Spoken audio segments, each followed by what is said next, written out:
Почитувани во прес-центарот на МИА во Штип е господинот Ангел Димитров, председател на Собранието на Организација на работодавачи и воедно менаџер на Свети Николска мода. Господине Димитров, добро ни дојдовте во прес-центарот на МИА во Штип. Добро ве најдов. Работниците кои досега земаа плата од 18.000 денари, од 1 април ќе земаат плата од 20.000 денари. Оваа одлука ја донесовте пред неколку дена на Економско-социјалниот совет. Да ни кажете дали платите во реалниот сектор на останатите продуктивни работници ќе се зголемат? Или тоа ќе ви биде проблем, односно ќе ви се појави како поголем трошок во споредба од претходно? Мислам дека во овој момент кога ја усогласуваме висината минималната плата со порасот трошоци на живот и со порасот на просечната нето плата во Републиката, се наоѓаме во таква состојба кога па ви самите гледате нема големи реакции од реалниот сектор на ова покачување, кога платите мора да растат и поради друга причина, а тоа е поради недостигот на работници во целата индустрија.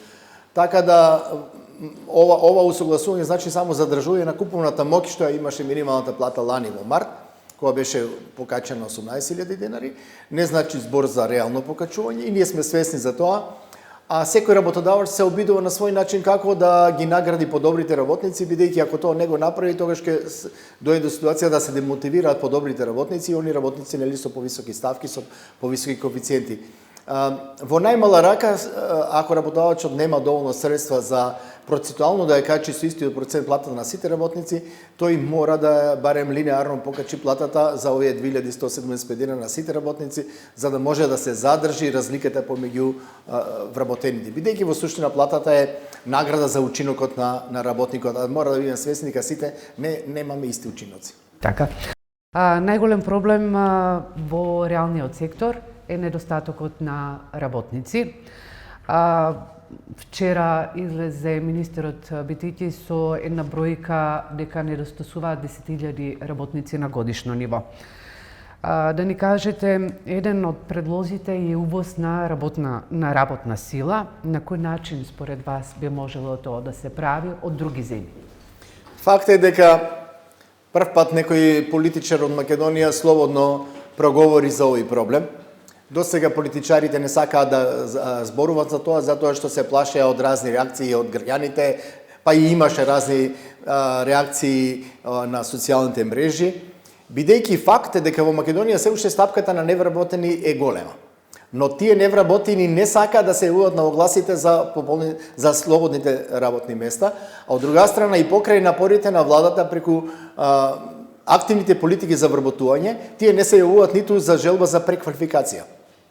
Што значи, долгогодишните проблеми во системот на образование кај се продуцира кадри кои не одговараат на нашето стопанство, си го дава свој резултат. Значи, тие луѓе, да речеме, ако имат завршено некој факултет, тие чекаат да се запослат на дипломата за која што се школували. Не прифаќаат преквалификација или доквалификација за некој друго работно место. Ова значи дека ние само формално имаме невработени, ако некоја фирма ќе отиде во агенција за вработување ќе бара да речеме 20-30 работници, таа не може ни тројца да најде од тој кадар од тие потреби. Така да очигледно е дека преквалификацијата и мерките моментални нема да ги дадат резултатите и стопанството ќе се соочува се повеќе и повеќе во идните години со недостиг на работници. Тоа го покажува да речеме и бројките од четвртиот квартал 22 година, кај што бројот на вработени во Македонија се намали за 3000 луѓе, бројот на невработени исто се намали за 3000 луѓе, а бројот на активно население се намали за 6000. Само за еден квартал.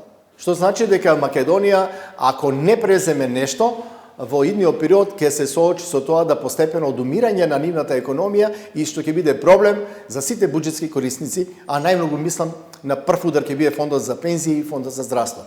Затоа, како и во другите држави, треба да се оттргнеме од тие стеги и послободно да разговараме не за увоз на работна сила, туку за либерализирање на начинот на вработување на странци.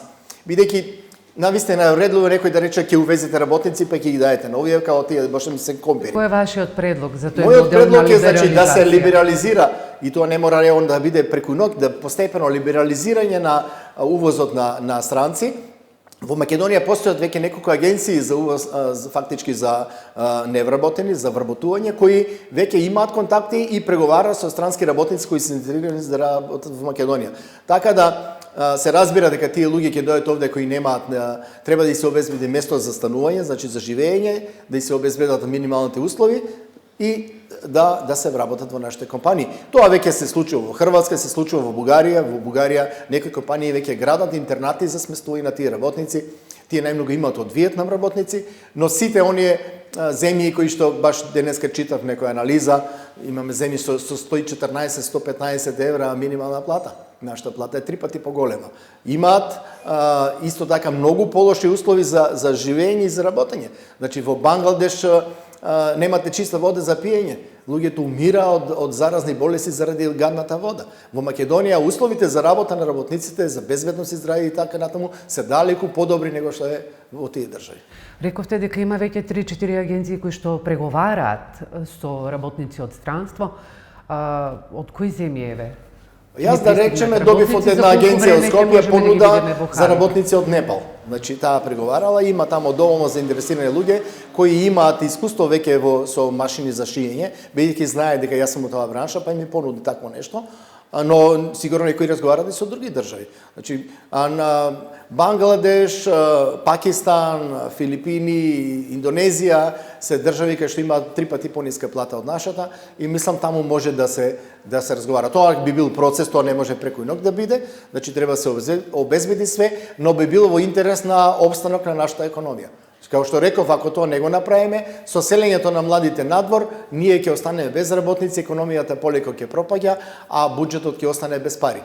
Значи, државата уште сега треба да се спреми, ако тоа не се направи, да се намали. И број на пратеници у парламент, и број на министри во влада, и број на вработени во јавна администрација, на секој начин, бидејќи ќе нема пари за сите. Така. Овие странски работници, еве, за колку време би можеле да дојдат во земјава? Па ако веќе се нудат, значи тие се спремни да дојдат. Ако агенциите веќе ги нудат и имаат веќе контакти, може да дојдат. Затоа реков, значи потреба е постепено либерализирање на пазарот на труд, значи со увоз на странски работници, затоа што во овој момент многу компании од градежната индустрија има проблеми, особено лани, квотата беше исполнета многу порано пред истекот на годината да вработат странци. Така да дел од наши градежни компании регистрираа фирма во Турција, па ги вработуваат тие луѓе таму и ги донесува овде да работат као турска компанија. Значи, или оние вистинските турски компании кои градат во Скопје, градат се со турски работници. Ние немаме доволно работници во градежната индустрија. Каков статус имат тие странски работници? На определено, неопределено работно време? Потребни ли се еве законски измени? Факт е, не, за да влезат во земјава? Ако сакаме да бидеме ние на вистика на нивото, да бидеме европска држава, треба правата на работници што ги содржи закон за работни односи како за нашите треба да важи и за нив. Значи што се однесува за начин на вработување, сите права работни односи треба да ги имаат и тие. Бидејќи мислам дека Македонија не е држава као некои арапски држави кај што странците ќе работат по 20 часа дневно, ќе немаат никакви права и ќе се третираат како граѓани на втор ред. Имаше таков пример во Србија, кога граѓаните со право реагираа и навистина треба да ги уживаат сите права што ги уживаат и нашите работници. Така. Младите си замина во странство. Според вас постои ли модел на кој би можеле со кој би можеле да се вратат во земјава?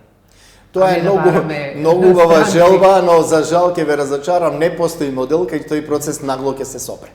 Јас сум разговарал со мои колеги од земјите кои го поминаа веќе тој процес, како да речеме од Чешка или Словачка, кај што и тие не се свесни како се случи да кога престана заминувањето младите у странство. Знаете, кај нив, кога влегоа во Европска унија, исто се празнеа градовите, останува празни. Се додека не успеа да ја промена структурата на стопанството, наместо да прават текстил, да прават автомобили, кај што платите можат наместо да бидат 300 евра, да бидат 800-900 евра, тој процес беше многу наглен. После тоа дори се случи дел од младите кои заминале во Европа да се враќаат дома и да отворат собствени компании. Значи, главното е тука ние да го промениме структурата на стопанството, да имаме дејности кај што ќе се заработува повеќе, ама за тоа ќе треба повеќе знае, што значи треба да го смениме системот на образование.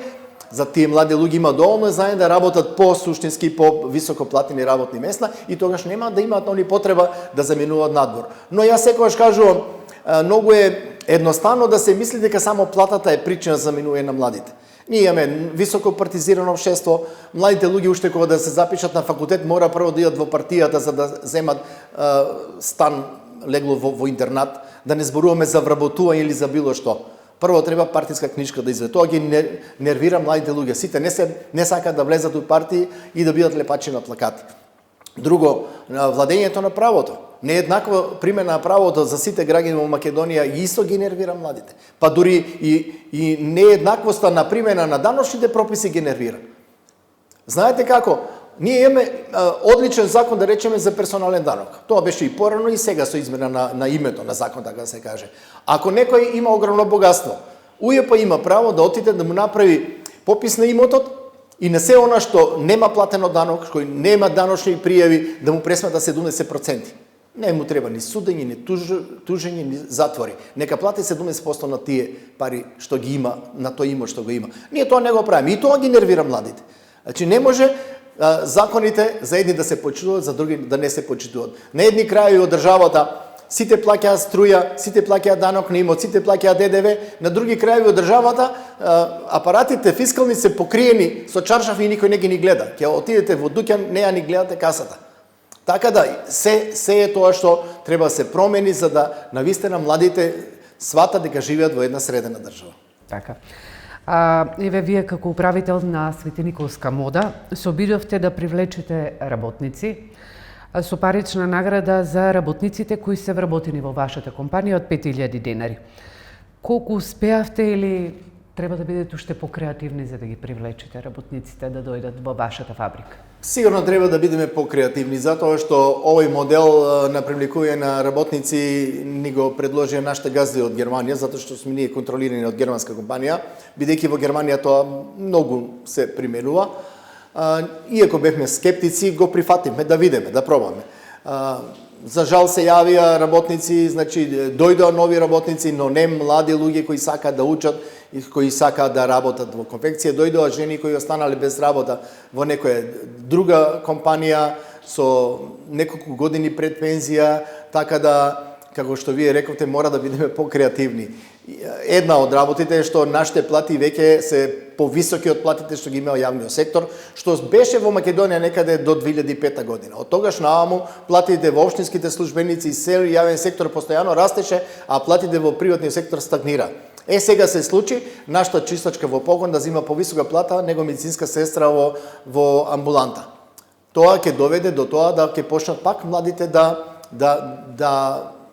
и се смени ставот спрема оваа индустрија. Но и целата преработувачка индустрија. Така.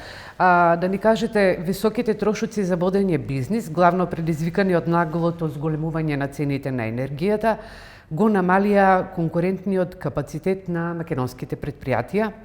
Вакво истражување имавте неодамна, за какво истражување станува збор и што покажа? Тоа истражување беше со помош на Меѓународна организација за труд и пред да дојдем овде имавме еден видео состанок со луѓето од Меѓународна организација, тие се спремни да го доработат фактички тоа истражување со добрите примери од другите држави кај што се покажало дека државата на поадекватен начин ги помогнала компаниите. Бидејќи целта беше со тоа истражување да се види кои се најзагрозени сектори кои имаат проблем со порасот на цената на струјата, и тоа се види, беа секторите кај што струјата се користи као во технолошкиот процес, значи тогаш затворија фероникел и некои два други рудника во Македонија, и среќа што тоа траеше 2-3 месеца.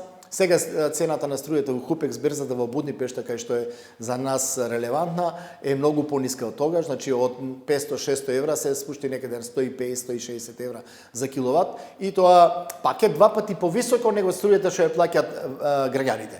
Но е издржливо за компаниите, особено оние кои немаат огромни трошоци за струја. Но тоа истражување не беше само за начинот на помош на компаниите, кој беше и за тоа процедурите за инсталирање на фотоволтаични централи.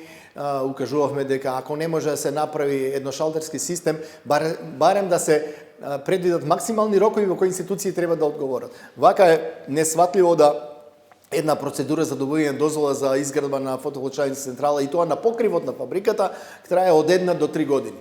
Знаете, од една страна зборуваме зелена енергија, сите сакаме чиста околина и така натаму немаме доволно наше производство на струја. Од друга страна, плаќаме царина на инвертори, плаќаме царина на соларните панели, плаќаме комуналии за напокривот.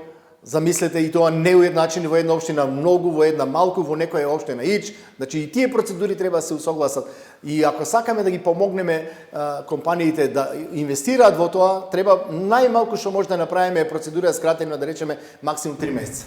Така, компаниите во изминатата година поставија доста сончеви централи на своите покровни конструкции, тоа се гледа барем и во Штип, но вие имате веќе неколку години сончеви централи на вашите покривни конструкции. Ви се исплатили инвестицијата? Да, секако ние кога почнавме 2019 година, значи пред кризата, ги инсталиравме нашите фотоволтаични панели.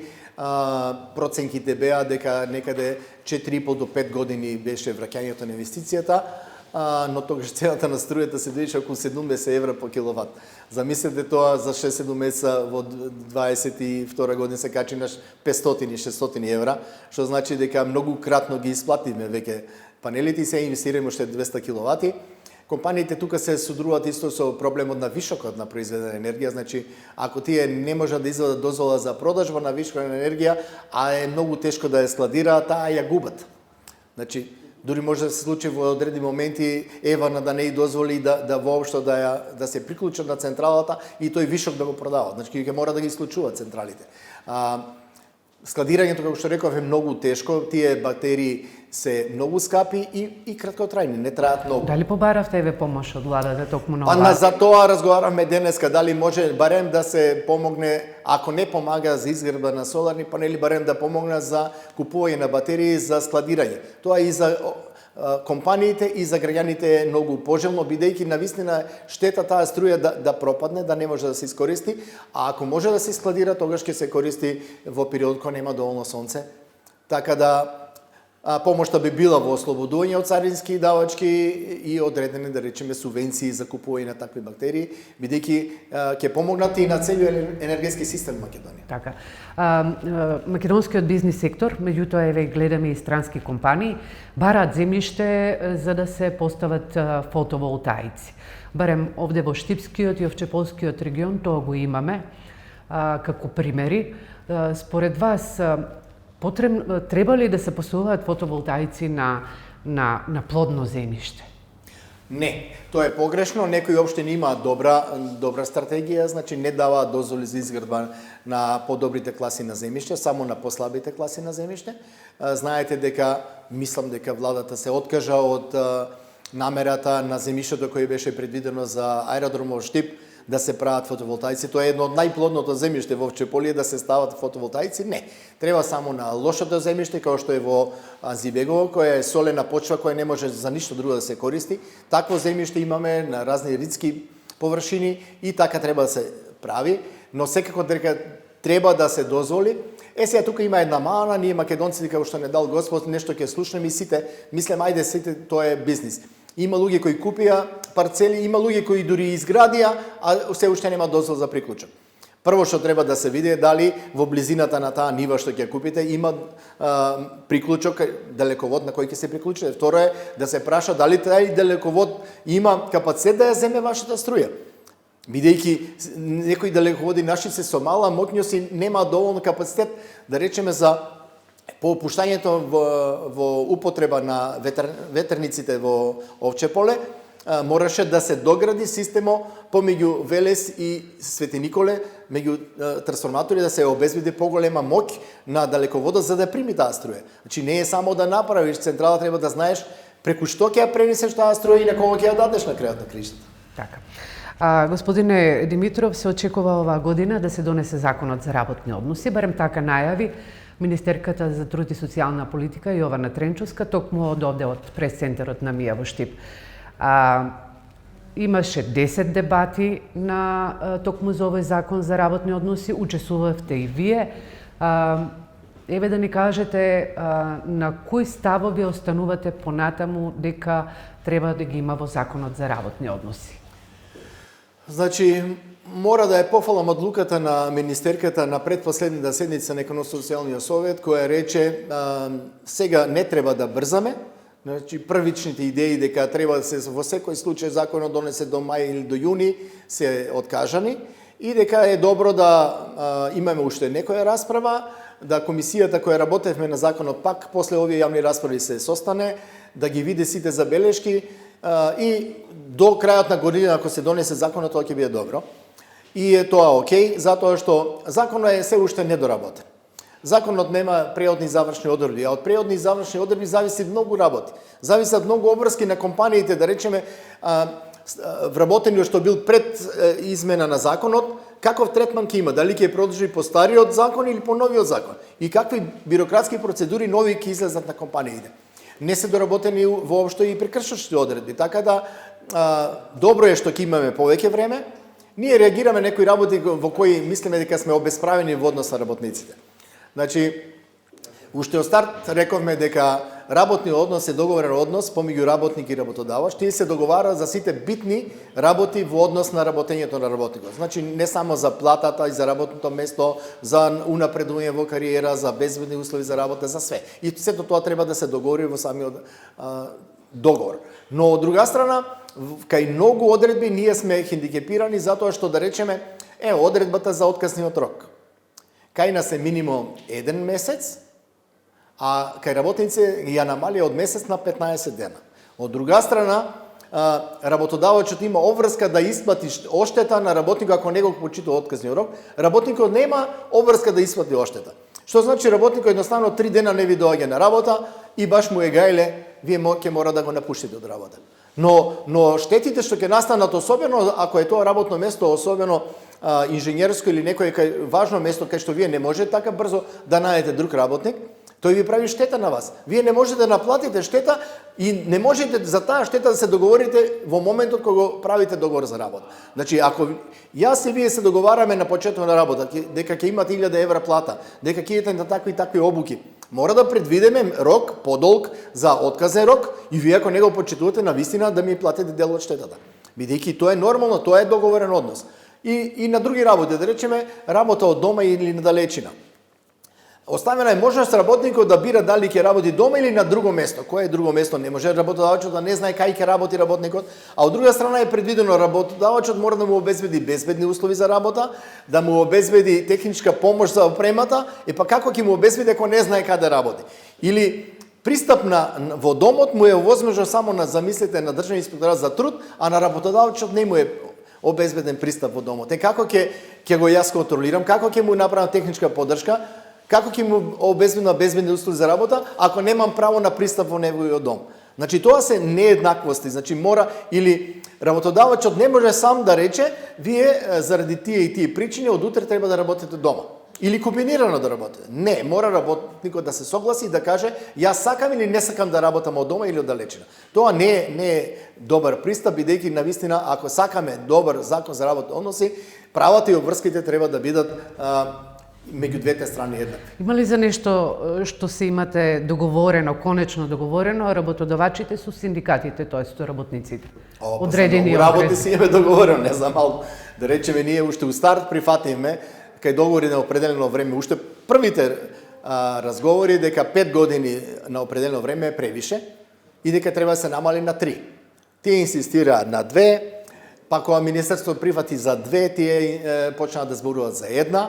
Мислам дека 2 години тие се свесни дека е окей, дека голем напредок во однос на тоа што беше, а и одговара на земите во околината. Земите од бивша Југославија скоро сите имаат 2 години или 3, но не се доволно разработи одредбата дека максимум 3 договори за работа. За разлика од другите држави, кај нас исклучок дека може повеќе од 3 договори има само ако е замена на одсутен работник, а додека во другите држави има, да речеме, ако се работи на проект, бидејќи вие ако имате некој проект, однапред се знае колку време ќе трае проектот. Ако проектот трае 4 години, тогаш и на вас ќе ви биде на 4 години договор, нема да ви биде на 2. И некои други прашања што има, да речеме, специфичности, има држави, да речеме, во Словенија, не важи за новооснованите фирми. Новооснованите фирми во првите 3 години од постоењето имаат најголем ризик од пропас. На тие треба барем да и се остави подолг период за договори на определено време. И некои други такви причини. Нас не многу нервира бирократските процедури. Замислите, законот предвидува дека ако имате оглас за вработување на работник, дека во рок од 5 дена од изборот треба да му јавите на оној што не е избран, кој е избран, и да му кажете, фактички да му ги вратите документите и да му дадете право на судска заштита. Мислиме за приватниот сектор, тоа не е окей. Јас сум должен да му кажам дека тој не е избран, а зошто да му кажам кој е избран на огласот. Тоа повеќе важи за јавниот сектор и таму во вакви партиски наши препукувања навистина вреди некоја судска заштита. Но во приватниот сектор тоа е фактички далеко од либералната економија која ние сакаме да ја градиме. Така, во делот на боледувањата останувате ли на ставот да се плаќаат 15 дена, а не 30 дена? Тоа е наше барање кое ни прави големи проблеми. Не знам владата дали ќе го прифати, затоа што тука не е толку крива владата и министрот за труд, тука е фондот.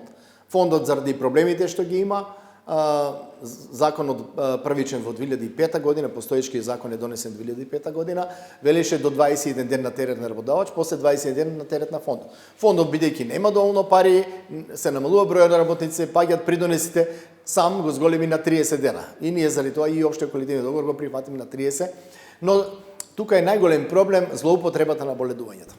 Така. Во делот на породилното боледување имаше доста реакции. Дали со овој модел сметате дека ќе имаме мотивација, односно да имаме зголемување на наталитетот? Еве во соседна Бугарија гледаме дека таму се случува бејби бум.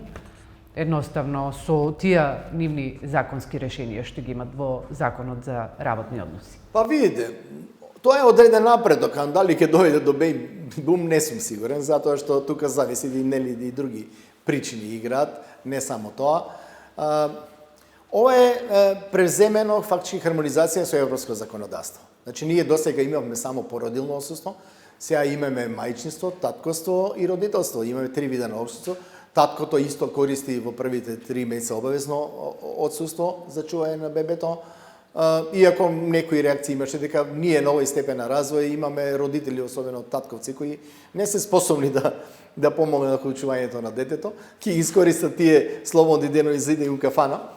Но очигледно е дека е одреден напредок. Да пробаме на крајот на кришата, да видиме ако има одредени слабости, ќе треба да се сменат од законот, но тоа е преземено европско решение. Така, да ни кажете, според вас, што клучно може да донесе законот за работни односи?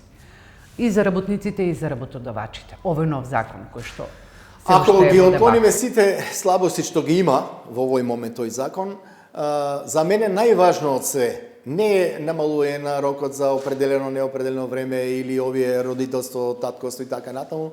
За мене е најважно да направиме јасен закон што секој човек не мора да биде правник, кој ќе прочита да му биде јасно. Значи, ние во овој момент имаме такви одредби во законот кои ствараат големи проблеми во практикување на самиот закон. Значи, се случува да секој правник кој ќе прочита различито ќе ви го толкува. Па дојде ред на суд, па судиите зазнимаат конференции, одржуваат разни семинари да објаснат што сакал законодавецот, која е била идејата на законодавецот кога го пишува. Идејата треба да е преточена во точни и прецизни одредби, а не јас да читам од други држави од кај го препишува законодавецот, па што му била идејата. Ние имаме такви закони, мислам такви одредби, како што е да речеме отказ, понуда на нов договор пред отказ, за кој се пишува томови литература во Македонија што била целта. Не треба на тој начин да дознаваме, туку ние со секое читање на закон да направиме чист и јасен закон и мојата задача и овие забелешки сега во овој момент што работиме као работодавач кои ги дадеме после јавната расправа ќе бидат и во со таа цел. Не само ради поголеми или помали работнички права, туку чисти и прецизни одредби. Така.